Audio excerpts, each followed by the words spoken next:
Challenge ಮೇಲೆ ತಗೊಂಡ್ರದವರು ಆಗೋದೇ ಇಲ್ಲ ಅನ್ಕೊಂಡಿದ್ದೇನೆ. ಅದು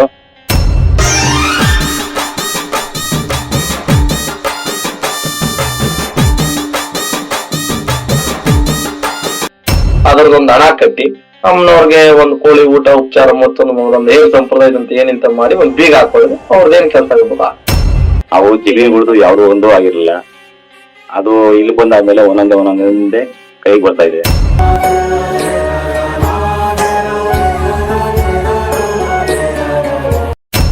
ಆಯಸ್ಸು ಕಡಿಮೆ ಮಾಡ್ತದ ಈ ವಿಚಾರಗಳು ಸಮರ್ಪಿಸುವ ಅಮಾವಾಸ್ಯೆ ಪೌರ್ಣಮಿ ದಿವಸನೇ ಮುಟ್ಟಾಕ್ಬಿಡ್ತಾರೆ ಕೆಲವು ಅಂತವ್ರಿಗೆ ಮನೆ ಬಹಳ ದಿಷ್ಟು ತೇಳುಗಡೆ ಆಗಲ್ಲ. ತಡೆ ಹೊಡೆಯಂತ ವಿಚಾರದಲ್ಲಿ ಮುಚ್ಚಲ್ಲಿ ಹೊಡೆದಂತೆ ಎಲ್ಲೂ ಉಲ್ಲೇಖ ಇಲ್ಲ. ಅದರಂತೆ ನಾವು ಮುಚ್ಚಲ್ಲಿ ತಡೆ ಹೊಡೆಯಬಾರ್ದು. ಈಗ ನಾವು ಯಾವ್ದೋ ಒಂದು ಹುಡುಗ ಪ್ರೀತಿ ಮಾಡ್ಬಿಟ್ಟು ಹೋಗ್ಬಿಟ್ಟಿರ್ತಾನೆ, ಅಂತವ್ರದೆಲ್ಲ ಬಹಳ ರೀತಿ ತೊಂದರೆ ಒಳಗಿರ್ತವೆ. ಅಂತವ್ರು ಇಲ್ಲಿ ಬಂದು ಆ ಗಿಡಕ್ಕೆ ಒಂದ್ ಪೂಜೆ ಸಲ್ಲಿಸಿ ಒಂದ್ ತಾಮ್ರ ನೀರು ಇದು ಆ ಕೋರ್ಟ್ ಕಚೇರಿ ಎತ್ತವರು ಅಲ್ಲಿ ಹೋಗಿ ಕೋರ್ಟ್ ಕಚೇರಿ ಅಷ್ಟೆಲ್ಲ ಖರ್ಚು ಮಾಡೋದು ಇಲ್ಲಿ ಬಂದು ಒಂದ್ 10 ರೂಪಾಯಿದ ಒಂದ್ 5 ರೂಪಾಯಿದ ಒಂದ್ ಬೀಗ ತಂದು ಅಮ್ಮನವ್ರ ಹತ್ರ ಪ್ರಾರ್ಥನೆ ಮಾಡಿ ನನ್ನ ಈಗ ಹೆಂಗ ಬೀಗ ಆಗ್ತಾ ಇದ್ದೀನಿ ಹಂಗೆ ನನ್ ಗಂಡ ನನ್ನಂತ ಸೇರ್ಲಮ್ಮ ಅಂತ ಹೇಳಿ ಬಂದು ಒಡವಟ್ಟಿಗೆ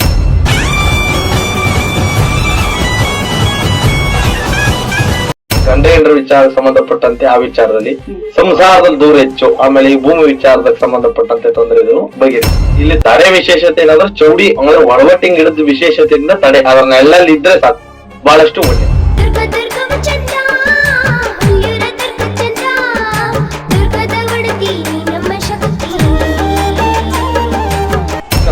ಅಮ್ಮನವ್ರು ಚೌಡಿ ಎದುರುಗಡೆ ಕುತ್ಕೊಂಡಾಗ ಸುಮಾರು ವರ್ಷ ಬರದೇ ಇದ್ರ ಚೌಡಿ ಅಂತ ಕರಿತೀವಿ. ಒಡವಟ್ಟಿನ ಗಿಡ ಯಾರ ಮನೆಗೆ ಎಡವಟ್ಟಾಗಿರ್ತದೋ ಅಂತವ್ರಿಗೆ ಒಡವಟ್ಟಮ್ಮನ ಪೂಜಮ್ಮ ಅಂತ ಹಿರೀಕರ ಗಾದಿಗಳು. ಬಾಳಿಗೆ ಭಾಗ್ಯವತಾರಮ್ಮ, ಬಾಳಿಗೆ ಭಾಗ್ಯವತಾರಮ್ಮ, ಓ ಎಂದು ಕರೆಯಲು ತಾಯಿ, ಸುಯೆಂದು ಬರುವಳು ಮಾಯಿ, ಓ ಎಂದು ಕರೆಯಲು ತಾಯಿ. ನಮ್ದು ನೆಲಮಂಗಲ ನಾರಾಯಣ ಅಂತ ಅಂದ್ಬಿಟ್ಟು ನಮ್ಮ ಹೆಸರು. ನಾವು ಇಲ್ಲಿಗೆ 1 ತಿಂಗಳಾಯ್ತು ಬಂದು, 1 ತಿಂಗಳಿಂದ ಬರ್ತಾ ಇದೀವಿ. ಈಗ ಇಲ್ಲಿ ಬಂದಿದ್ದು ಇದೇನು ಅಂತಂದ್ರೆ ನಮ್ದು ಜಮೀನ್ಗಳದ್ದು ಎಲ್ಲ ಸ್ಟಕ್ ಆಗ್ಬಿಟ್ಟೈತೆ. ಅವು ಜಮೀನ್ಗಳದ್ದು ಯಾವ್ದು ಒಂದೂ ಆಗಿರ್ಲಿಲ್ಲ. ಅದು ಇಲ್ಲಿ ಬಂದಾದ್ಮೇಲೆ ಒಂದೊಂದೇ ಕೈಗೆ ಬರ್ತಾ ಇದೆ. ಮತ್ತೆ ಯಾವ್ದು ದುಡ್ಡು ಕಾಸಿಂದು ಯಾವ್ದು ಬರುವಂತದ್ದು ಯಾರು ಮಾರಿರುವಂತ ಜಮೀನ್ಗಳದ್ದು ಅದು ದುಡ್ಡು ಕಾಸು ಬರ್ತಾ ಇರ್ಲಿಲ್ಲ. ಅದು ಇಲ್ಲಿ ಬಂದಾದ್ಮೇಲೆ 3 ದಿವಸಕ್ಕೆ ಒಂದು ಪವಾಡ ಆಗಿದೆ. ಇಲ್ಲಿ ಬಂದ್ಮೇಲೆ ನಮ್ಗೆ ತುಂಬಾ ಖುಷಿ ಆಯ್ತು ಮೇಡಮ್ ಅವರೇ. ಅದನ್ನ ಹೇಳ್ಬೇಕು ಅಂದ್ರೆ ನಮ್ಗೆ ಅದು ಚಾಲೆಂಜ್ ಮೇಲೆ ತಗೊಂಡ್ರದವರು ಆಗೋದೇ ಇಲ್ಲ ಅನ್ಕೊಂಡಿದ್ದೇನೆ. ಅದು 3 ವರ್ಷ ಹಿಂದೆಗಡೆ ಒಂದು ಅರ್ಜಿ ಹಾಕಿ ಇರೋದು. ಆ ಅರ್ಜಿ ಇವತ್ತು ಪಾಸ್ ಆಗೈತೆ ಅಂತ ನನಗೆ ಖುಷಿ ಆಗುತ್ತೆ 100%. ಅದು ಈ ಚಾಲೆಂಜ್ ಮಾಡಿ ಹೇಳುವಂತದ್ದು ಅದು ನಾವು ಕಂತಲ್ಲೂ ಕಂಡಿರಲಿಲ್ಲ. ಅದು ಆಗುತ್ತೆ ಅಂತ ಅನ್ಕೊಂಡೇ ಇರಲಿಲ್ಲ ನಾವು. ಮೇಡಮ್ ತುಂಬಾ ನೋಡ್ತಾ ಇದೀವಿ ಮೇಡಮ್. ಇವಾಗ ನಮ್ದೇ ಒಂದಾದ್ರೆ ಈಗ ಬೇರೆಯವ್ರದೆಲ್ಲಾನು ಅವ್ರು ಬಂದ್ ಹೇಳ್ಬೇಕು ಅಂದ್ರೆ ಅದನ್ನ ಅವ್ರವ್ರ ಬಾಯಲ್ಲಿ ಕೇಳ್ಬೇಕಾಗತ್ತೆ ಮೇಡಮ್. ನೀವು ನಮ್ಗೆ ಇಲ್ಲಿ ಜಾಗ ಬಿಟ್ಟು ಮತ್ತೆ ಹೋಗಕ್ಕಾಗಲ್ಲ. ಆ ತರ ಒಂದು ಅನುಕೂಲ ಆಗಿದೆ. ಪ್ರತಿಯೊಬ್ಬರಿಗೂ ಇಲ್ಲಿ ಬಂದವರು ಯಾರು ವಾಪಸ್ ಹೋಗ್ತಾ ಇಲ್ಲ. ಎಲ್ಲ ಅವರವರು ಒಂದು ಅನುಕೂಲ ತಗೊಂಡು ಹೋಗ್ತಾ ಇದಾರೆ. ಇಲ್ಲಿ ಬಂದ್ರೆ 1 ರೂಪಾಯಿ ಖರ್ಚಾಗುವಂತದ್ದು ಯಾವ್ದಿಲ್ಲ ಮೇಡಮ್. ಇಲ್ಲಿ ವೇಸ್ಟ್ ಅನ್ನೋದು ಯಾವ್ದು ಇಲ್ಲ. ಬೇರೆ ಕಡೆ ಹೋದ್ರೆ ದುಡ್ಡು ಕಾಸು ಅಂತ ಅಂದ್ಬಿಟ್ಟು ಎಳಿತಾರೆ. ಇಲ್ಲಾದ್ರೆ ಇಲ್ಲಿ ಬಂದ್ರೆ ಅಮ್ಮ ಏನ್ ವಾಗ್ದಾನ ಕೊಡ್ತಾರೆ ಅದ್ರ ಮೇಲೆ ಮೇಡಮ್ ಮುಖ್ಯದ್ದು 100% ಕೆಲಸ ಆಗುತ್ತೆ. ಎಂತದೇ ಇರ್ಲಿ ಮೇಡಮ್. ಅದ್ರ ಬಗ್ಗೆ ಹೇಳೋದಾದ್ರೆ ಈಗ ನಾವು ಕಣ್ಣಲ್ಲಿ ನೋಡ್ತಾ ಇರ್ತೀವಲ್ಲ ಮೇಡಮ್. ಈಗ ಮಕ್ಕಳಾದ್ರೆ ಪರವಾಗಿಲ್ಲ. ಈಗ ಸೆಕೆಂಡ್ ಅಲ್ಲಿ 3 ಸಲ ನೀರ್ ಹಾಕ್ಸ್ಕೊತಾರೆ. ಅಂತವ್ರಿಗೆ ಇಮಿಡಿಯೇಟ್ಲಿ ಎಲ್ಲಲ್ಲೇ ಬರ್ಬಿಡ್ತದೆ. ಅವ್ರು ಹೇಳ್ತಾರೆ ಅಲ್ಲಿ. ಆಗ ಮತ್ತೆ ಅವ್ರನ್ನ ಬಿಡಿಸ್ತಾರೆ. ಅವ್ರು ಬಿಡಿಸಿದ ತಕ್ಷಣ ಅವರು ಮನೇಲಿ ನೆಮ್ಮದಿ ಸಂತೋಷ ಅನ್ನೋದು ಖುಷಿಯಾಗಿರುತ್ತೆ. ಅದನ್ನ ನಮಸ್ತೆ ವೀಕ್ಷಕರು, ವಿವನ್ ಸುದ್ದಿ ವಾಹಿನಿ ನಿಮ್ಮೆಲ್ಲರಿಗೂ ಸ್ವಾಗತ ಹೇಳ್ತಾ ವೆಂಕಟಮ್ಮನ ಕ್ಷೇತ್ರಕ್ಕೆ ಬಂದಿದ್ದೀವಿ.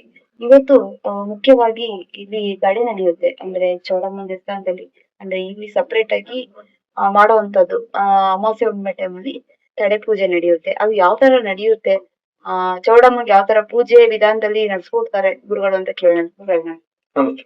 ಇವಾಗ ಸಾಕಷ್ಟು ತಡೆಗಳು ನಡೆಯುತ್ತೆ. ಅಲ್ಲಿ ಮಾಮೂಲಿ ಪೂಜೆ ನಡೆಯುತ್ತದ್ದು, ಇಲ್ಲಿ ತಡೆ ಹೊಡೆಯುವಂತದ್ದು ಯಾವ ತರ ನಡ್ಕೊಂಡ್ ಬಂದಿದೆ ಇದು ಮೇಡಮ್. ಇಲ್ಲಿ ನಾವು ಒಡವಟ್ಟಿಂಗ್ ಗಿಡದ ಚೌಡಿ ಅಂತ ಕರಿತೀವಿ. ಒಡವಟ್ಟಿಂಗ್ ಗಿಡ ಯಾರ ಮನೆಗೆ ಎಡವಟ್ಟಾಗಿರ್ತದೋ ಅಂತವ್ರಿಗೆ ಒಡವಟ್ಟಮ್ಮನ ಪೂಜಮ್ಮ ಅಂತ ಹಿರೀಕರ ಗಾದಿಗಳನ್ನ ಹೇಳಿ. ಅದರಂತೆ ಇಲ್ಲಿ ಅವ್ರನ್ನ ಕಲ್ಕೊಂಡು ಕಲ್ಲು ಮೇಲೆ ಆಗ್ಬೋದು, ಇಲ್ಲ ಬೆಳಗಿನ ಜಾವ ಆಗ್ಬೋದು, ಇಲ್ಲ ಸಂಜೆ ಕಾಲದಲ್ಲಿ ಇಳಿಯುವಂತ ಹೊತ್ತಲ್ಲಿ ಈ ಬಹಳ ಆರೋಗ್ಯ ಸಮಸ್ಯೆ ಇರುವಂತವ್ರಿಗೆ, ಈ ಗಂಡ ಹೆಂಡ್ರು ಕಿತ್ತಾಟ ಇಳಿತಾರೆ. ದೂರ ಆಗಿರ್ತಾರೆ. ಸಿಕ್ಕಾಪಟ್ಟೆ ಗಂಡ್ಲೆ ಹೆಂಡ್ರು, ವೆಜ್ಜ, ವ್ಯಕರಣೆ. ಈಗ ಯಾರೋ ಒಂದ್ ಹುಡುಗಿ ಪ್ರೇಮಿಸಿ ಬಿಟ್ಟು ಹೋಗ್ಬಿಟ್ಟಿರ್ತಾರೆ, ಯಾವ್ದೋ ಒಂದ್ ಹುಡುಗ ಪ್ರೀತಿ ಮಾಡಿ ಬಿಟ್ಟು ಹೋಗ್ಬಿಟ್ಟಿರ್ತಾನೆ. ಅಂತವ್ರದೆಲ್ಲ ಬಹಳ ರೀತಿ ತೊಂದರೆಗಳಾಗಿರ್ತವೆ. ಅಂತವ್ರು ಇಲ್ಲಿ ಬಂದು ಆ ಗಿಡಕ್ಕೆ ಒಂದ್ ಪೂಜೆ ಸಲ್ಲಿಸಿ ಒಂದ್ ತಾಮ್ರದ ಚೊಂಬ ನೀರು ಇದು ಅದ್ರದೊಂದ್ ಹಣ ಕಟ್ಟಿ ಅಮ್ಮನವ್ರಿಗೆ ಒಂದ್ ಕೋಳಿ ಊಟ ಉಪಚಾರ ಮತ್ತೊಂದು ಏನ್ ಸಂಪ್ರದಾಯದಂತ ಏನಿಂತ ಮಾಡಿ ಒಂದ್ ಬೀಗ ಹಾಕೋದ್ರೆ ಅವ್ರದ್ದೇನ್ ಕೆಲಸ ಆಗ್ಬೇಕು ಆಗ್ತದೆ. ಏನೇ ಕೇಳ್ಕೊಂಡ್ರು ಆಗುತ್ತೆ. ಅವ್ರದ್ದು ಯಾವುದೇ ರೀತಿ ಸಮಸ್ಯೆ ಇದ್ರೆ, ಹಂಗಂದ್ರೆ ಇಲ್ಲಿ ಗಂಡ ಹೆಂಡ್ರ ವಿಚಾರ ಸಂಬಂಧಪಟ್ಟಂತೆ ಆ ವಿಚಾರದಲ್ಲಿ ಸಂಸಾರದಲ್ಲಿ ದೂರ ಹೆಚ್ಚು, ಆಮೇಲೆ ಈ ಭೂಮಿ ವಿಚಾರಕ್ಕೆ ಸಂಬಂಧಪಟ್ಟಂತೆ ತೊಂದರೆ ಇದ್ರು ಬಗೆಹರಿಸಬೇಕು. ಇಲ್ಲಿ ಅಮಾವಾಸ್ಯೆ ಟೈಮ್ ಅಲ್ಲಿ ತಡೆಗಳು ನಡೆಯುತ್ತೆ ಸಾಕಷ್ಟು. ಇಲ್ಲಿ ಪೂಜೆ ವಿಧಾನ ಯಾವ ತರ ನಡೆಯುತ್ತೆ? ನಾವಿಲ್ಲಿ ನೋಡಿ, ಅಮ್ಮನವರಿಂದ ಒಡವಟ್ಟಿನ ಗಿಡದಿಂದ ನಾವು ಮನುಷ್ಯನಲ್ಲಿ ಕೆಲವರಿಗೆ ಮುಚ್ಚಕ್ ತಡೆ ಹೊಡಿತಾರೆ. ಮುಚ್ಚು ಶನಿ ಪರಮಾತ್ಮ, ನಾವು ಕಬ್ಬಣನ ಏನಂತ ಕರಿತೀವಿ, ಶನಿಮಾತ್ಮ ಸಮ ಅಂತ. ಈಗ ಒಡೆಯೋ ಅಂತ ವ್ಯಕ್ತಿಗೆ ನಾವು ತಡೆ ಹೊಡೆದಾಗ ಕೆಲವರಿಗೆ ಬುದ್ಧಿ ಗಟ್ಟಿ, ತೆಂಗಿನಕಾಯಿ, ಮೊಟ್ಟೆ, ನಿಂಬೆಹಣ್ಣು ಇಕ್ಕಿ ತಡೆ ಹೊಡಿತಾರಲ್ವಾ. ಮುಚ್ಚಲ್ಲಿ ಹೊಡೆದಾಗ ಮುಚ್ಚ ಯಾರ ಕೈಗಿರ್ತದೆ? ವಿದ್ವತ್ತಾರನ್ ಕೈಗಿರ್ತದೆ. ಈ ಹೊಡೆದಿತ್ತಾರೆ ಯಾರು ಹೊಡಿತು? ವಿದ್ವತ್ತಾರನ್ ಹೊಡಿತು. ಅದೆಲ್ಲ ಹೊಡಿಬಾರ್ದು, ಅದೆಲ್ಲ ತಪ್ಪು. ಹಿಂಭಾಗದಲ್ಲೂ ತಡೆ ಹೊಡೆಯಂತ ವಿಚಾರದಲ್ಲಿ ಮುಚ್ಚಲ್ಲಿ ಹೊಡೆದಂತ ಎಲ್ಲೂ ಉಲ್ಲೇಖ ಇಲ್ಲ. ಅದರಂತೆ ನಾವು ಮುಚ್ಚಲ್ಲಿ ತಡೆ ಹೊಡಿಬಾರ್ದು. ಈಗ ನಾವು ಅಲ್ಲಿ ಬೂತಲ್ಲಿ ತುಂಡಾಕಿದೀವಿ ಅಮ್ಮನವ್ರು ದೇವಭೂತಳ ಮುಂದೆಗಡೆ. ಈ ಒಡವಟ್ಟಿನ ಗಿಡದಿಂದ ದಾರ ತಗೊಂಡು ಬೆನಕದ ದಾರ ಬಿಟ್ಕೊಂಡು ನಾವು ಆ ತಡೆಗೆ ದಾರ ಬಿಟ್ಟಿರ್ತೀವಿ. ಯಾವ ವ್ಯಕ್ತಿಗೆ ನಾವು ಏನ್ ತೊಂದರೆ ಆಗಿರ್ತದೋ ಆ ವ್ಯಕ್ತಿಗೆ ಸಂಬಂಧಪಟ್ಟಂತೆ ಗುರುತು ಕೊಟ್ಟು ದಾಟಿಸ್ತಾರೆ. ಅವ್ರ ಸಮಸ್ಯೆ ಏನೇ ವಿಚಾರ ತಡೆ ಹೊಡೆದು ತಡೆ ಬೇಗ ಅನುಕೂಲ ಆಗ್ತದೆ. ಅದು ಇಷ್ಟು ದಿವಸ ಅಂತ ಬರ್ಬೇಕಾ, ಇಲ್ಲ ಅಂತಂದ್ರೆ ಪ್ರತಿ ಅಮಾವಾಸ್ಯೆಗೆ ಏನಿಲ್ಲ, ಮೂರ್ ಅಮಾವಾಸ್ಯೆ ಒಳಗೆ ಏನಾದ್ರು 3 ತಡೆ ಹೊಡೆಸ್ಕೊಂಡ್ರೆ ಅವ್ರಿಗೆ ಅನುಕೂಲ ಕಂಡೇ ಕಾಣುತ್ತದೆ. ಇಲ್ಲಿ ತಡೆ ವಿಶೇಷತೆ ಏನಾದ್ರು ಚೌಡಿ ಅಂದ್ರೆ ಒಡವಟ್ಟಿಂಗ್ ಹಿಡಿದ ವಿಶೇಷತೆಯಿಂದ ತಡೆ ಅದನ್ನೆಲ್ಲಲ್ಲಿ ಇದ್ರೆ ಸಾಕು, ಬಹಳಷ್ಟು ಒಳ್ಳೇದು. ಯಾವ್ದೇ ಭೂತ ಪ್ರೇತ ಆಗಿದ್ರು ಅಮಾವಾಸ್ಯೆ ಟೈಮ್ ಹುಣ್ಣಿಮೆ ಟೈಮ್ ನಿಮ್ಮ ಕ್ಷೇತ್ರಕ್ಕೆ ಬರೋಂತ. ಹೌದು, ಆ ಕ್ಷೇತ್ರಕ್ಕೆ ಬಂದಾಗ ಅಲ್ಲಿ ಆಗದೆ ಇರೋದು ಚೌಡಮ್ಮನ ಹತ್ರ ಆಗುತ್ತೆ, ಕರ್ಕೊಂಡ್ ಬಂದು ಬಗೆಹರಿಸ್ತೀವಿ ನಾವು. ಹಂಗಂದ್ರೆ ಅದನ್ನ ನಾವ್ ಯಾವ್ದು ಕಣ್ಣಿಗೆ ತೋರ್ಪಡೆ ತೋರ್ಸಲ್ಲ. ಅಮ್ಮನವ್ರ ಗುಡಿಗೆ ಹಾಕೊಂಡ್ರೆ ಅವ್ ಎಂತ 5 ವರ್ಷ 10 ವರ್ಷ ಬಿಟ್ಟು ಬಿಡದೇ ಇಲ್ಲ ಅನ್ನೋಂಥವ್ರಿಗೆಲ್ಲ ಗಾಳಿ ಪಿಡಿ ವಿಚಾರ ರೆಡಿ ಮಾಡ್ಕೊಡ್ತೀವಿ. ರೀಸೆಂಟ್ ಆಗಿ ಅಮಾವಾಸ್ಯೆ ಆಗಿದಂತ ಘಟನೆ ತಿಳಿಸ್ಕೊಡಿ. ಈಗ ಇಲ್ಲಿ ಬೆಂಗಳೂರು ಹತ್ರ ಯಾವ್ದೋ ಊರವ್ರು ಬಂದಿದ್ರು. ಆ ಹುಡುಗಿಗೆ ನಾವು ಯಾರನ್ನೂ ವಿಡಿಯೋ ಮಾಡಿಸ್ತಿಲ್ಲ, ಹಿಂಗೆ ಸುಮಾರು ಜನ ಇದ್ದು. ಅದರಿಂದ ನಾವು ದೇವಸ್ಥಾನ ಚೌಡಿ ಗುಡಿ ಒಳಗೆ ಕರ್ಕೊಂಡು ಹೋದಾಗ ಒಬ್ಬ ಮನುಷ್ಯನ ದೇಹದಲ್ಲಿ ಏನ್ ಚಲನೆ ಹೇಗಾಗ್ತದೋ ಆ ರೀತಿ ಹಿಂಗ್ ಉಕ್ಕೊಂಡ್ ಬರ್ತಾ ಇತ್ತು. ಆ ರೀತಿ ನಮ್ ಹುಡುಗರೆಲ್ಲ ನೋಡಿದ್ರು. ಒಂದಿಬ್ರು ಭಕ್ತರು ಕೂಡ ನೋಡಿದ್ರು. ಗಾಳಿ ಬಿಡಿಸಂತ ವಿಧಿ ಹಿಂಭಾಗದಲ್ಲಿ ಏನೋ ನಮ್ಮ ಎತ್ತಮುತ್ತಾತರ ಕಾಲದಿಂದ ಹೆಂಗ್ ಬಿಡಿಸಿ, ಕೆಲವರು ಸುಮ್ನೆ ಗಾಳಿ ಬಿಡಿಸ್ತಾರೆ, ಯಂತ್ರ ಮಾಡ್ಕೊಡ್ತಾರೆ, ಕಟ್ಲೆ ಮಾಡ್ತಾರೆ, ಅದೆಲ್ಲ ವಿಧಾನನೇ ಅಲ್ಲ. ಹಿಂಭಾಗದಲ್ಲಿ ಏನೋ ಗಾಳಿ ಅನ್ನೋಂಥದ್ದಕ್ಕೆ ಹಿಂಭಾಗದಿಂದ ಕಲ್ಲುಯ್ಯೋದು ಅಂತ ಒಂದು ಮೀಸಲ ಪದ್ಧತಿ ಇದೆ. ಈಗ ಜನ ಆಲ್ಮೋಸ್ಟ್ ಅರ್ಧಕ್ಕರ್ಧ ಕಲ್ಲುಯ್ಯಬೇಕು, ಕಲ್ಲುಯ್ಯೋದು ಹೆಂಗೆ ಅನ್ನೋದೇ ಗೊತ್ತಿರಲ್ಲ. ಆ ಸಂಬಂಧಪಟ್ಟಂತೆ ಗಾಳಿ ಬಿಡಿಸ್ತವ್ರಿಗೆ ಅವ್ರ ಸಂಬಂಧಿಕರ ಕಡೆಯಿಂದ ಗಾಳಿ ಕಲ್ಲುಯ್ದು ಅವ್ರ ಇಲ್ಲೇ ಮಡೆ ಹತ್ತಿ ಬೆಳ್ಕೊಂಡು 5 ಜನಕ್ಕೆ ಊಟ ಉಪಚಾರ ಹಾಕೊಂಡು ಹೋಗಂತದ್ದು ಪದ್ಧತಿ. ಆಲ್ಮೋಸ್ಟ್ ಅರ್ಧಕ್ಕರ್ಧ ಈಗ ಸಿದ್ರಬೆಟ್ಟ ಆಗ್ಬೋದು. ಏನ್ ನಮ್ಮ ದಾಬಸ್ಪೇಟೆ ಸಿದ್ರಬೆಟ್ಟಗೆ ಬೇಜಾನ್, ಈಗ ಮಸೀದಿ ಒಳಗೆ ಬೇಜಾನ್ ಕಲ್ಲುಯ್ತಾರೆ, ಕಲ್ಲುಯ್ದು ಗಾಳಿ ಬಿಡಿಸ್ತಾರೆ. ಅದು ಪುರಾತನ ಕಾಲದಿಂದ ನಡ್ಕೊಂಬಂದು. ಈಗ ಚಿಕ್ಕೋಡಿಕೆರೆ ಕೆಂಪಮ್ಮ ಆಗ್ಬೋದು, ಅದು ಅಷ್ಟೇ ಕಲ್ಲುಯ್ದು ದೇವ್ರತಿ ಕಲ್ಲುಯ್ದು ಗಾಳಿ ಬಿಡಿಸ್ತಾರೆ. ಸುಮ್ನೆ ಇಷ್ಟ ಬಂದಂತ ಮಾಡೋದಲ್ಲ, ಅದಕ್ಕೆ ಆದಂತ ಏನದು ಅದರಂತೆ ಗಾಳಿ ಬಿಡಿಸಿದ್ರೆ ಅದ್ ಬಿಡುಗಡೆ ಸಿಕ್ಕೇ ಸಿಗ್ತದೆ. ಅಂದ್ರೆ ಅದು ಅವಾಗ ಕ್ಷಣದಲ್ಲೇ ಸಿಗುತ್ತೆ ಅಂತ ಅವ್ರ ಪರಿಹಾರ ಸಂಬಂಧಪಟ್ಟಂತ ಆ ಕ್ಷಣಕ್ಕೆ ಏನೋ ಅನುಕೂಲ, ಅವ್ರು ಎಲ್ಲೇ ಓಡ ಸುತ್ತಾಡ್ಕೊಂಡ್ರೆ ಗಾಳಿ ವಿಚಾರ ನಮ್ಮ ಮನೆಯಲ್ಲಿ ಅನುಕೂಲ ಮಾಡ್ಕೊಡ್ತೀವಿ. ಅದು ಈ ವಾರ ಬರ್ಬೇಕು, ಇಲ್ಲಾಂದ್ರೆ ಬರ್ಲಿಲ್ಲ ಅಂತಂದ್ರೆ ತಿರ್ಗಾ ಬಂದ್ ಸೇರ್ಕೊಳ್ಳೋಂಥದ್ದು ಆತರ ಎಲ್ಲ ಏನು ಆ ರೀತಿ ನಾವಿಲ್ಲಿ ಬಿಟ್ಕೊಡಲ್ಲ ಮೇಡಮ್. ಅದೇ ನಮ್ಮಲ್ಲಿ ಏನದೋ ಅಮ್ಮನವ್ರ ಚೌಡಿ ಎದುರುಗಡೆ ಕುತ್ಕೊಂಡಾಗ ಸುಮಾರು ವರ್ಷ ಬರ್ದೇ ಇದ್ರ ಗಾಳಿ ಇದ್ರು. ಕೆಲವ್ರಿಗೆ ಹೆಣ್ಮಕ್ಳಿಗೆ ಅಮಾವಾಸ್ಯೆ ಪೌರ್ಣಮಿ ಬಂದ್ರೆ ಮುಟ್ಟೋರು ಅಂತವ್ರು ಇರ್ತಾರೆ. ಅದು ಕೆಲವರು ಅದನ್ನ ಗಂಡನ ಆಯಸ್ಸು ಕಡಿಮೆ ಮಾಡ್ತದ. ಈ ವಿಚಾರಗಳು ಸಂಬಂಧಿಸಿದ ಅಮಾವಾಸ್ಯೆ ಪೌರ್ಣಮಿ ದಿವಸನೇ ಮುಟ್ಟಾಕ್ಬಿಡ್ತಾರೆ ಕೆಲವರು. ಅಂತವ್ರಿಗೆ ಮನೆ ಬಹಳ ದಿಷ್ಟ ತೇಳುಗಡೆ ಆಗಲ್ಲ, ಬಹಳ ಅಡಿಕ್ ಬಿಡ್ತಾ ಇರ್ತಾರೆ. ಅವ್ರು ಬಹಳ ತೊಂದರೆ ಅನುಭವಿಸ್ತಾ ಇರ್ತಾರೆ, ಬಹಳ ಏರುಪೇರು ಕಾಣ್ತಾ ಇರ್ತಾರೆ. ಅಂತವ್ರು ಅಮಾವಾಸ್ಯೆ ಪೌರ್ಣಮಿ ದಿವಸ ಏನಾದ್ರೂ ಸೂತ್ಕಾಗಿದ್ದು ಈ ಮೈ ನೆರೆದ್ರೆ, ಫಸ್ಟ್ನೇ ದಿವಸ ಮೈ ನೆರೆದಾಗ ಅಮಾವಾಸ್ಯೆ ಪೌರ್ಣಮಿ ದಿವಸನೇ ಮೈ ನೆರೆದಿದೆ, ಈ ಗಾಳಿ ಪಿಡಿ ಆಗಂತ ವಿಚಾರದಾಗೆ ಅದನ್ನ ನಾವು ಕಟ್ಲೆ ಏನ್ ಕೊಡ್ಬೇಕು, ಅದಕ್ಕೆ ಕಲ್ಲು ಇದು ವಿಧಿ ವಿಧಾನವಾಗಿ ಅವ್ರ ಕಡೆಯವ್ರನ್ನ ಕರ್ಸಿ ಏನ್ ಸಾಬ್ರು ಮಸೀದಿ ಕಲ್ಲು ಏನ್ ತರ್ಸ್ಕೊಂಡು ಅದೇನ್ ಕರ್ತವ್ಯ ಮಾಡ್ಬೇಕು ಮಾಡಿದ್ರೆ ಅವ್ರಿಗೆ ಆಟೋಮೆಟಿಕ್ ಏನೇನು ತೊಂದರೆ ಇಲ್ಲ. ಗಾಳಿ ವಿಚಾರದ ಗಾಳಿ ಪಿಡಿ ವಿಚಾರ ಅನುಕೂಲ ಹಿಂಗಿದ್ರು ಅನುಕೂಲ ಕಾಣ್ತದೆ. ಮತ್ತೆ ಇಲ್ಲಿ ಚೌಡಮ್ಮಂಗೆ ವಿಧಾನವಾಗಿ ಅಂದ್ರೆ ಒಂದು ಸಾಕಷ್ಟು ಮಂಡಲ ಹಾಕ್ಬಿಟ್ಟು ಪೂಜೆ ಮಾಡೋಣ. ಇಲ್ಲಿ ಮಂಡಲ ಅಂದ್ರೆ ನಾವು ಯಾವ್ದೇ ರೀತಿ ಮಂಡಲ ಪೂಜೆ ಅಂದ್ರೆ ನಾವ್ ಏನ್ ನೀರ್ ಹಾಕೋದಕ್ಕೆ ಒಂದು ಮಂಡಲ ಅಂತ ಇದೆಯಾ, ಅದಕ್ಕೊಂದು ಪೂಜೆ ಪುನಸ್ಕಾರ ಚೌಡಿ ಕಟ್ ಹೊಡಿತೀವಿ. ಮತ್ತೆ ಇಲ್ಲಿ ವಿಶೇಷತೆ ಏನಿಲ್ಲ, ಅಮ್ಮನವ್ರ ಚೌಡಿ ಸೂತ್ರ ಅಂದ್ರೆ ಏನ್ ಚೌಡಿ ಗಿಡ ಅಂದ್ರೆ ಏನ್ ಒಡವಟ್ಟಿಂಗ್ ಗಿಡಕ್ಕೆ ನಾವೇನ್ ಸೂತ್ರ ಬಿಟ್ಟು ಹೊಡಿತೀವ, ಅವ್ರಿಗೆ ಎಂತದ್ದೇ ಸಮಸ್ಯೆ ಇರ್ಲಿ, ಸಾಲಿತ್ತಿರೋದಾಗ್ಬೋದು, ಮಠ ಮಂತ್ರ ಮಾಡಿರ್ಬೋದು, ಜನಗಳ ಕಣ್ಣಿನ ದೃಷ್ಟಿ ವ್ಯವಹಾರ ನಿಂತೋಗಿರ್ತದೆ, ಆ ವಿಚಾರ ಸೂತ್ರ ಬಿಟ್ಟು ಹೊಡೆಯೋದ್ರಿಂದ ಸೂತ್ರ ಕಟ್ಟಾಗದ್ ಹೆಂಗ್ ಕಟ್ ಆಗ್ತದೋ ಹಂಗ ಅವ್ರಿಗೆ ತಡೆ ಕೆಲ್ಸದಾಗ ಏನ್ ತೊಂದರೆ ಆಗಿದ್ರು ಅದೆಲ್ಲ ಕಟ್ಟಾಗೋ ರೀತಿ ಅನುಕೂಲ ಆಗ್ತದೆ. ಇಲ್ಲಿ ಅಮ್ಮನವ್ರು ಯಾವ ತರ ಬಂದು ನೆನ್ಸಿದ್ರು ಇಲ್ಲಿ ನಾವು ನಮ್ ತಾತರು ಒಂದು ಒಡವಟ್ಟಿಂಗ್ ಗಿಡ ಅಂತ ಒಂದ್ ಮಾಡಿದ್ರು. ಆ ಒಡವಟ್ಟಿಂಗ್ ಗಿಡದಲ್ಲಿ ನಾವು ಬೆನಕಗಳನ್ನ ನೋಡ್ಕೊಂಡಿದ್ರು. ಅದರಂತೆ ನಾವು ಅಷ್ಟೇ ಅದನ್ನ ಮುಂದುವರ್ಸ್ಕೊಂಡ್ ಬರ್ತಾ ಇದ್ವಿ. ಅದೇ ರೀತಿ ಬೇರೆ ನಾವೇನು ಮುಂದುವರಿಸಿಲ್ಲ. ಒಡವಟ್ಟಿಂಗ್ ಗಿಡ ಪ್ರತಿ ಅಮಾವಾಸ್ಯೆಗೆ ನಮ್ಮ ಊರಿಂದ ಏನ್ ನಮ್ಮ ಚೌಡಿ ಇದಾವ ಅಲ್ಲಿಂದ ಇಲ್ಲಿ ಬುಟ್ಟಿಗೆ ತರ್ತೀವಿ. ಬುಟ್ಟಿಲ್ ತಂದು ಚೌಡಿ ಜೋಡಿಸ್ಬಿಟ್ಟು ಅನ್ನೋರ್ ಹತ್ರ ಆ ಒಡವಟ್ಟಿಂಗ್ ಗಿಡದಡೆ ಏನ್ ಪೂಜೆ ಹಾಕ್ಬೇಕು ಪೂಜೆ ಹಾಕಿ ಅವ್ರಿಗೆ ಏನ್ ಮಾಡ್ಕೊಡ್ತೀವಿ ಅದು ಅನುಕೂಲ ಆಗ್ತದೆ. ಒಡವಟ್ಟು ಗಿಡ ಎಲ್ಲಿರುತ್ತೆ ಚೌಡಿಯಲ್ಲಿ ಇರ್ತಾರೆ ಅಂತ ಹೇಳಿದ್ರು. ಅಂದ್ರೆ ಒಳಬೈಲು ಹಂಗಂದ್ರೆ ವನಬೈಲು, ಒಡವಟ್ಟು, ವರ್ಣಾರಿ, ಆಮೇಲೆ ಪಾರಮಕ್ಕೆ, ಸರಜಾಕಿ, ಬೈಲು ಚೌಡಿ ಇಷ್ಟು ಗಿಡ ಇದೊಂದಕ್ಕೆ ಹೆಸರು. ಇದೊಂದು ಗಿಡಕ್ಕೆ ಇಷ್ಟು ಹೆಸರು ಕರೀತಾರೆ. ಸಂಸ್ಕೃತಲ್ಲಿಂದ ಹಿಡಿದು ಹಿಂದಿಲ್ ಆಗ್ಬೋದು, ಆಂಧ್ರ ಕಡೆ ಆಗ್ಬೋದು, ಎಲ್ಲಾ ಕಡೆಯನ್ನು ನಾನು ಹೇಳಿದ್ದೀನಿ. ಇದರಲ್ಲಿ 5 ತರ ಗಿಡ ಇದೆ. 5 ತರ ಗಿಡದಲ್ಲಿ ಒಂದು ಗಿಡದಲ್ಲಿ ಕಾಯಿ ಬಿಡ್ತದೆ, ಒಂದು ಗಿಡದಲ್ಲಿ ಬರೀ ಹೂವನೆ ಬಿಡ್ತದೆ, ಒಂದು ಗಿಡ ಮೊಣಕಾಲಿಂದ ಮ್ಯಾಕ್ ಹೋಗಲ್ಲ, ಇನ್ನೊಂದು ಗಿಡ ಮರ ಆಗಿ ಬೆಳೀತದೆ. ಈ ರೀತಿ ಒಂದು 5-6 ಜಾತಿ ಗಿಡ ಇದೆ. ಈ 5-6 ಜಾತಿ ಗಿಡಕ್ಕೆ ಸಂಬಂಧಪಟ್ಟದ್ದು ಒಂದೊಂದು ಚೌಡಿಗೆ ಸಂಬಂಧಪಡುವಂತದ್ದು ಇರ್ತದೆ. ಈ ಒಡವಟ್ಟಿ ಗಿಡದಲ್ಲಿ ನಾವು ಏನೇ ಕಾರ್ಯ ನಡೆಸಿದ್ರು, ಈಗ ಒಬ್ಬರಿಗೆ ಒಂದು ಗಂಡ ಹೆಂಡ್ರು ಬಹಳ ಅರ್ಥಗಳು ದೂರ ಆಗೋಗ್ಬಿಟ್ಟಿರ್ತಾರೆ. ಈಗ ಕೋರ್ಟ್ ಕಚೇರಿ ಇರ್ತಾರೆ.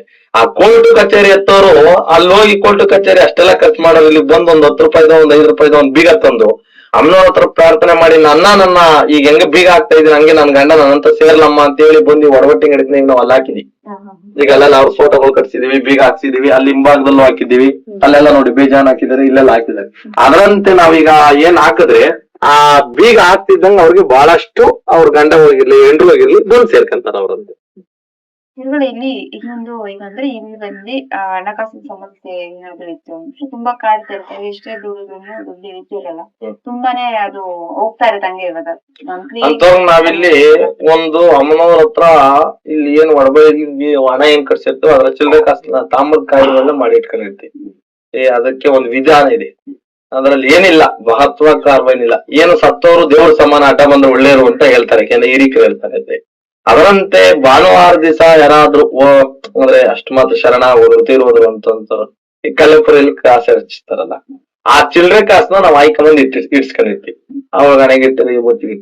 ಈ ಕಾಯಿನ ಅಮ್ಮನವ್ರ ಗಿಡದ ಹತ್ರ ಅವ್ರ ಕೈಲಿ ಕಳ್ಸೋದನ್ನ ನಾವು ಹಿಂದಿರುಗಿಸಿ ಅವ್ರಿಗೆ ಕೊಟ್ಟರೆ ಎಂತ ಸಾಲ ಅನ್ನೋದ್ರಲ್ಲಿ ಅವ್ರ ಲಕ್ಷಾಂತರ ಕೋಟಿ ಗಟ್ಲೆ ಸಾಲ ಮಾಡಿರ್ಲಿ, ಆ ಕೋಟಿ ಗಟ್ಲೆ ಸಾಲ ಇದನ್ನ ತಗೊಂಡು ಅವ್ರ ಮನೆಗೆ ಪೂಜೆ ಮಾಡ್ಕೊಂಡ್ರೆ ಆ ಸಾಲ ಎಲ್ಲ ರೀತಿ ನೀವ್ ಹೇಳಿದ್ರಿ ಅದು ಆ ಕಾಯಿನ ತಗೊಂಡ್ಬಂದು ನಾವು ಕಟ್ಟಿಸ್ತೀವಿ, ಕೊಡ್ತೀವಿ ಅಂತ. ಬಟ್ ಎಷ್ಟೋ ಜನ ಅದನ್ನ ಮುಟ್ಟಲ್ಲ, ಅದು ಮುಟ್ಟು ಮತ್ತೆ ಸುಕ್ಕ ಅಂತಾರೆ. ಅದನ್ನ ಇಲ್ಲಿ ಏನು ಅಂದ್ರೆ ನಾವ್ ಇದನ್ನ ಚೌಡಿ ರೀತಿ ನಾವ್ ಅದನ್ನ ಮತ್ತೆ ನಾವು ಶುದ್ಧಿ ಮಾಡಿರ್ತೀವಿ. ಈಗ ನೀವ್ ಹೇಳಿದ್ರೆ ಅಭಯ ಬೆಳಿತಾರೆ, ಅದ್ರ ಮೇಲೆ ಅರ್ಚನಕಾಯಿ ಅಂತ ಹೆಂಗ್ ಮರಿಕೊಳ್ಳೋದು, ನಾವು ಪೊರ್ಸಲ್ ಹೆಂಗ್ ಇಟ್ಕೊಳ್ಳೋದು ಅಂತ ಹೇಳ್ತಿರಲ್ಲ, ಅದಕ್ಕೆ ನಾವ್ ಅಲ್ಲಿಂದ ತಿರ್ಗಾ ಮತ್ತೆ ನಾವು ದೇವ್ರ ಹತ್ರ ಇಡ್ತೀವಿ. ದೇವ್ರ ಪಾದದ ಹತ್ರ ಇಟ್ಟು ಚೌಡಿ ಮೇಲೆ ಇಟ್ಟು ಒಂದು ರಾತ್ರಿ ನಾವ್ ಆ ಕಾಯಿನ ಚೌಡಿಗಳ ಮೇಲೆ ಬಿಟ್ಟಿರ್ತೀವಿ. ಅವಾಗ ಯಾವುದೇ ರೀತಿ ನಕಾರಾತ್ಮಕ ಶಕ್ತಿಗಳನ್ನ ಚೌಡಿ ಹೇಳ್ಕೊಂಡು ದೈವಾತ್ಮ ಶಕ್ತಿನ ಅದ್ರೊಳಗೆ ಬಿಟ್ಟಿರ್ತೀವಿ. ಆ ದೈವಾತ್ಮ ಶಕ್ತಿನ ನಾವು ಅವ್ರು ತೆಗೆದುಕೊಟ್ಟಾಗ ಅವ್ರಿಗೆ ಅನುಕೂಲ ಅದೇ ಏನೋ ರೀತಿ ತೊಂದರೆ. ಅಂದ್ರೆ ಒಬ್ಬ ಮನುಷ್ಯನ ಆಸೆ ಹೋಗಿರ್ಬೇಕು, ಸತ್ತೋದ್ಮೇಲೆ ಅವನಿಗೇನು ಆಸೆ ಇರಲ್ವಲ್ಲ. ಈ ಕೆಲವರು ಏನ್ ಹೇಳ್ತಾರೆ, ಆ ಕಾಯಿನ್ ಮಾಡ್ಕೊಟ್ರೆ ಒಳ್ಳೇದಾಗ್ತದೆ, ಈ ಕಾಯಿನ್ ಮಾಡ್ಕೊಟ್ರೆ. ನಮ್ಮಲ್ಲಿ ನಮ್ಗೆ ಹಿರಿಕರು ಹೇಳ್ಕೊಟ್ಟಿರೋದು ಹಂಗಾದ್ರೆ ಅತಿ ಹೆಚ್ಚು ತೀರ ಸಾಲ ಮಾಡಿದ್ದಾರೆ ಅನ್ನೋದಾದ್ರೆ ಮಾತ್ರ ನಾವು ಈ ಕಾಯಿನ ವ್ಯವಸ್ಥೆ ಮಾಡಿಸ್ಬೋದು. ಪ್ರಾಬ್ಲಮ್ ನಾವ್ ಇವಾಗ ಆ ಜಾಗಕ್ಕೆ ಹೋಗ್ತಾ ಇದೀವಿ, ನಮ್ಗೆ ಆ ದುಡ್ಡು ಬರ್ಬೇಕು. ಈ ದುಡ್ಡು ಕೊಟ್ಟು ಮಾಡ್ತಿರೋರು ಅವ್ರ ವಿಚಾರಕ್ಕೆ ಸಂಬಂಧಪಟ್ಟ ಏನ್ ಅವ್ರ ಗುರುತು ಏನ್ ಸಿಗ್ತದ ಆ ಗುರುತುಗಳನ್ನ ತಂದು ಒಡವಟ್ಟಿಂಗ್ ಗಿಡಕ್ಕೆ ಕಟ್ಟಿಸ್ತೀವಿ ನಾವು. ಈಗ ಅಲ್ಲಿ ಕಟ್ಟಿದೀವಿ ಫೋಟೋ ಸಮೇತ ಅವ್ರ ಬಟ್ಟೆ ಅದೆಲ್ಲ ಕಟ್ಸಿದೀವಿ ಅಲ್ಲಿ. ಆ ಕಟ್ಸಿರೋರ್ಗೆ ಅವ್ರ ಸಂಬಂಧಪಟ್ಟಂತೆ ಮೀಸ್ಲು ಕೊಡ್ತೀವಿ. ಒಂದ್ ಮೀಸ್ಲು ಕೊಟ್ಟಿ ಅದನ್ನ ಅಮ್ಮನವ್ರಿಗೆ ವರ ಕೊಟ್ಟಿ ಈಗ ಕೈ ಮುಗಿದ್ ಕೇಳ್ತೀವಿ. ಇನ್ನ ಈಗ ಶಕನದಲ್ಲಿ ಈ ಮರದಲ್ಲಿ ಶಕನ ಆಗ್ತದೆ. ಇನ್ನೊಂದು ಹಂಗಂದ್ರೆ ಸಂಜೆ ವೇಳೆಯಲ್ಲಿ ಬಂದ್ರೆ ಮರದಲ್ಲಿ ಅಲ್ಲಿ ಮಾತಾಡ್ತದೆ. ಆ ಅಲ್ಲಿ ಪಲಗುಡುತ್ತೆ. ಅಲ್ಲಿ ಪಲಗುಡೋದನ್ನ ಶಕ್ನ ಅಂತ ಕರಿತೀವಿ ನಾವು. ಆ ಶಕ್ನ ಇಲ್ಲಿ ಕೇಳ್ಕೊಂಡು ನಾವಿಲ್ಲಿ ಮೀಸ್ಲು ಕಟ್ಟಿಸ್ತೀವಿ. ಅವ್ರು ಗರೀತಾರೆ ಅಂದ್ರೆ ಈ ಶಕ್ಲ ಆಗ್ತದ ಆ ಮರದಲ್ಲಿ. ಆಗ ಅದನ್ನ ಮರ ಹೂವನ್ನ ಇಟ್ಕೊಂಡು ನಾವಿಲ್ಲಿ ಶಕ್ನ ಕಟ್ಟಿಸ್ಬೋದು. ಈಗೂ ನಡೀತಾ ಇದೆ, ಅವಾಗಿಂದ ನಡ್ಕೊಂಡ್ ಬಂದಿದ್ದು ನಡೆಸ್ತಾ ಇದ್ದೀವಿ. ಇನ್ನೊಂದು ಅರ್ಧ ಗಂಟೆ ಈಗ ನೀವು ಇನ್ನೊಂದು ಅರ್ಧ ಗಂಟೆ ಕಾಲ ನಾವು ಮಾತಾಡೋ ಮಾತುಗಳು ಹಿಂದಿಂದನೇ ಶಕ್ನ ಆಗ್ತಾ ಇರ್ತದೆ. ಯಾಕಂದ್ರೆ ನಾವು ಈಗ ಅಂದ್ರೆ ಅದು ಸಂಚಾರ ಹೋಗಿರೋ ಟೈಮು ಅಂತ ನಮ್ಗೆ ಹಿರಿಕರು ಹೇಳ್ಕೊಟ್ಟಿರೋದು. ಈಗ ಸಂಜೆ ಒಂದ್ 3 ಗಂಟೆಯಿಂದ ಈಗ ಒಂದ್ 5:30, 6, 7 ಗಂಟೆ ತನಕ ಮಾತಾಡ್ತದ ಮರದಲ್ಲಿ. ಅವಾಗ ಬಂದಾಗ ನಾವು ಅದು ಮರದಲ್ಲಿ ಶಕ್ನ ಕೇಳ್ಕೊಂಡು ಆಮೇಲೆ ನಾವಿಲ್ಲಿ ಮೀಸ್ಲು ಕಟ್ಟಿಸ್ಕೊಂಡ್ರೆ ಅವ್ರಿಗೆ ಏನೋ ಸಮಸ್ಯೆ, ಅವ್ರ ದುಡ್ಡಿನ ವಿಚಾರ ಆಗ್ಬೋದು. ಈಗ ಯಾವ್ದೋ ಒಂದು ಕೊಟ್ಟು ಹೋಗ್ಬಿಟ್ಟಿರ್ತಾರೆ, ಯಾರಿಗೋ ಒಂದು 50,000 ಸಾಲ ಮಾಡ್ಕೊಟ್ಬಿಟ್ಟಿದ್ದಾರೆ, ಇಲ್ಲ ಮುಜರಾಗಿ ಹಾಕೊಟ್ಬಿಟ್ಟಿರ್ತಾರೆ. ಅಂತವ್ರನ್ನ ಹಿಂದಿರುಗ್ಸಕ್ಕೆ ಶಕ್ನ ಕೇಳ್ತೀವಿ, ಅಮ್ಮನವ್ರ ಹತ್ರ ಪರಿಹಾರ ಮಾಡಿಸ್ಬಿಡ್ತೀವಿ. ಇಲ್ಲಿ ಮೊರೆ ನೀರು ಅಂತ ಹಾಕ್ತೀರಾ? ಅಲ್ಲಿ ಬಂದ್ಬಿಟ್ಟು ಎಷ್ಟೋ ಜನ ಅದು ಆ ನೀರ್ ಹಾಕದ್ಮೇಲೆ ಗಾಳಿ ಈಚೆ ಬರುವಂತದ್ದು ಆಗತ್ತೆ, ಅದು ಏನಕ್ಕೋಸ್ಕರ ಅಂತ? ಅದ್ ಏನು ಅಂದ್ರೆ ನಾವೀಗ ಅಮ್ಮನವರಲ್ಲಿ ಬೆಳಿಗ್ಗೆ ಪುಣ್ಯ ಮಾಡಿ ಅಮ್ಮನವ್ರ ಮೇಲೆ ಮಾಡಿರುವಂತ ಅಭಿಷೇಕದ ನೀರ್ ಹಾಕಿದಾಗ ನಾವು ಅಮ್ಮನವರಲ್ಲಿ ಅಂದ್ರೆ ಈಗ ಒಂದು ದೈವ ಅಂದ್ಮೇಲೆ ನಾವು ಯಥೇಚ್ಛವಾಗಿ ಭಕ್ತಿಯಿಂದ ಭಾವದಿಂದ ಪೂಜೆ ಪುನಸ್ಕಾರಗಳನ್ನ ಮಾಡಿರ್ತೀವಿ. ಆ ದೇವರ ಮೇಲೆ ನಾವು ನೀರು ಹಾಕಿರ್ತೀವಲ್ಲ, ಆ ನೀರು ನಾವು ಹಿಡಿದಿಟ್ಕೊಂಡಿರ್ತೀವಿ. ಅಂದ್ರೆ ಅಭಿಷೇಕ ಮಾಡೋದು ಬೆಳಿಗ್ಗೆ ಗೋಧಿ ಅಭಿಷೇಕ ಮಾಡಿರ್ತೀವಿ, ಆ ನೀರು ನಾವು ಹಿಡಿದಿಟ್ಕೊಂಡಾಗ ಆ ನೀರು ನಾವು ಯಾವ ವ್ಯಕ್ತಿಗೆ ಕಾಯಿಲೆ ಕಸಾಲೆ, ಈಗ ನೀವು ನೆನ್ನೆಲ್ಲ ನೋಡಿದ್ರ ಅಮಾವಾಸ್ಯೆ ದಿವಸ ಅದರಂತೆ ಆ ನೀರು ನಾವು ಆ ವ್ಯಕ್ತಿ ಮೇಲೆ ಹಾಕಿದಾಗ ಅವ್ರ ಮೇಲೆ ಆವೇಶ ಆಗಿ ಏನ್ ಮಾತಾಡ್ಬೇಕು, ಗಾಳಿ ಇದ್ರೆ ಗಾಳಿ ವಿಚಾರದಾಗಿ ದೇವ್ರುಗಳು ಬಾಯಿ ಕಟ್ಬಿಟ್ಟಿರ್ತಾರೆ, ದೇವ್ರು ಎಷ್ಟೋ ದಿನ ಮಾತಾಡಿರಲ್ಲ, ಅಂತವ್ರಿಗೆ ಆ ನೀರ್ ಹಾಕಿದಾಗೆಲ್ಲ ಮಾತಾಡ್ತಾರ, ಅದು ಏನದು ಆ ಸಮಸ್ಯೆ ಹೇಳ್ತಾರೆ ಬಾಯಿ ಬಿಟ್ಟು. ಅದು ಆ ಕ್ಷಣದಲ್ಲೇ ಹೇಳೋಂಥದ್ದನ್ನ ನಾನು ನೋಡಿದ್ವಿ. ಹೌದು, ನಾವು ನೀರ್ ಹಾಕಿದ ಗಳಿಗೆನೆ ಹೇಳುವಂತವ್ ಎಷ್ಟೋ ಇದಾವೆ. ಅದ್ರಿಂದನೂ ಸ್ವಲ್ಪ ಈಗ ಆರೋಗ್ಯ ಸಮಸ್ಯೆ, ಕೈಕಾಲು ಬಿದ್ದೋಗ್ಬಿಟ್ಟಿರ್ತವೆ, ಯಾರೋ ಏನೋ ಮಾಡ್ತಿರ್ತಾರೆ. ಇಂಥದಕ್ಕೆಲ್ಲ ನಾವು ಮಕ್ಕಳು ಸುಮಾರು ಕಡೆ ಓಡಾಡಿರ್ತಾರೆ, ಅಂತವ್ರಿಗೆಲ್ಲ ಅಲ್ಲಿ ಮಕ್ಕಳಾಗಿರಲ್ಲ. ಆ ವಿಚಾರಕ್ಕೆ ಸಂಬಂಧಪಟ್ಟಂತೆ ಅಲ್ಲಿಗೆ ಬಂದು ನಾವು ಮಕ್ಕಳ ವಿಚಾರದ ಒಂದು ಮಿಸ್ ಮರವಣ ಕೊಟ್ಟಿಸ್ಕೊಂಡು ಆ ಕರ್ತವ್ಯ ಅಂತ ಮಾಡ್ಕೊಂಡೋದ್ರೆ ಏನೋ ತೊಂದರೆ ತಕ್ಕನಾಗಲ್ಲ. ಅನುಕೂಲ, ಮಕ್ಕಳ ಫಲನ ಸಿಗ್ತದೆ, ಆರೋಗ್ಯದ ವಿಚಾರದ ಅನುಕೂಲ ಸಿಗ್ತದೆ, ದಾರಿ ಸಿಗ್ತದೆ. ನೆನಮಂಗಲದಿಂದ ಬರುವಂತ ಭಕ್ತರು, ಅಂದ್ರೆ ಬೆಂಗಳೂರು ಬರುವಂತ ಭಕ್ತರು ನೆನಮಂಗಲಕ್ಕೆ ಬಂದು ದೊಬ್ಳಾಪುರ ಬಸ್ ಹತ್ತದೆ ಚಿಕ್ಕಮಂದ್ರ ಶನಿಮಾತ್ಮ ದೇವಸ್ಥಾನ ಹತ್ರ ಹೇಳಿದ್ರು ಮಾರಸಂದ್ರ ಅಂತ ಕೇಳ್ಕೊಂಬಂದ್ರೆ ಮುಳುಕಟಮ್ಮ ದೇವಿ ದೇವಸ್ಥಾನ ಅಂತ ಹೇಳ್ತಾರೆ. ದೊಬ್ಳಾಪುರದಿಂದ ದೇವನಹಳ್ಳಿ ಕಡೆಯಿಂದ ಬರುವಂತ ಭಕ್ತರು ನೆನಮಂಗಲ ಬಸ್ ಹತ್ರ ಚಿಕ್ಕಮಂದ್ರ ಶನಿಮಾತ್ಮ ದೇವಸ್ಥಾನ ಹತ್ರ ಹೇಳ್ಕೊಂಡು ಅಲ್ಲಿಂದ ಮಾರಸಂದ್ರ ಅಂತ ಅರ್ಧ ಕಿಲೋಮೀಟರ್ ಆಗ್ತದೆ, ಮಾರಸಂದ್ರ ಬಂದ್ರೆ ಅಲ್ಲಿ ಮುಳುಕಟಮ್ಮ ದೇವಿ ದೇವಾಲಯ ಅಂತ ಯಾರಾದ್ರೂ ಹೇಳ್ತಾರೆ. ವಿಶೇಷ ದಿನಗಳು ಅಮಾವಾಸ್ಯೆ, ಪೌರ್ಣಮಿ, ಶುಕ್ರವಾರ, ಮಂಗಳವಾರ ಇರ್ತದಮ್ಮ. ಯಾವ ಸಮಯದಲ್ಲಿ ಬಂದು? ನಮ್ಮ ಬೆಳಿಗ್ಗೆ 5ರಿಂದ ಸಂಜೆ 5 ತನಕ ವಿಶೇಷವಾಗಿ ಪೂಜೆ ಇರ್ತದೆ. ಅಮ್ಮನವ್ರ ದರ್ಶನ ಸಂಜೆ ರಾತ್ರಿ 8 ಗಂಟೆ ತನಕ ಇರ್ತದೆ. ಮಾಹಿತಿ ನೀಡಿದೆ.